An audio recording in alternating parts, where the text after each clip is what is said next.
Well, welcome back, Motorsport fans. Today, just got a quick one for you. I'm going to show you how to correctly adjust a chain on these KTM50s. All you need, 19mm socket with wrench, 13mm spanner, and what I like to call a 6-inch ruler or a tape measure will do you fine as well. Make sure the bike's elevated. You need to get that back wheel off the ground. This one's going to be a quick one, so let's get straight into it. Okay, so what we want to do to get the accurate chain tension measurement is to use this black rubber as a guide. Now the measurement's taken directly below that on the swing arm to the top of the chain. So we push up as so, make sure this is all tight, and then we get the measurement here.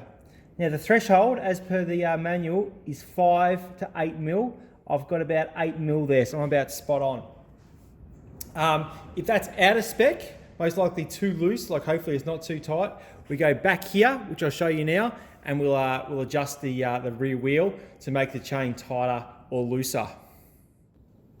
Okay, so the first thing we're going to do, get our 19mm socket, crack the back axle. Pretty straightforward. Get that loose, not all the way out, just loose. Now the adjustment is in these two studs, 13mm spanner, and with that we turn clockwise to tighten, anti-clockwise to loosen. So you'd give that a nip that way and that way to tighten.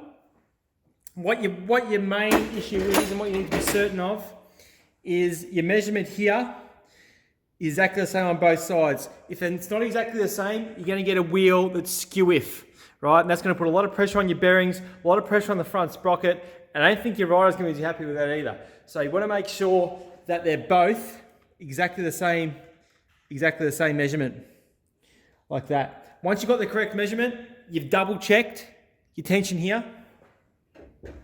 Chuck it back in, give the tyre a bit of a push forward to make sure it's hard up, and just tighten it up again. And you want to get it tight. So I always give mine a fair bit and make sure there's no chance of that axle nut coming loose.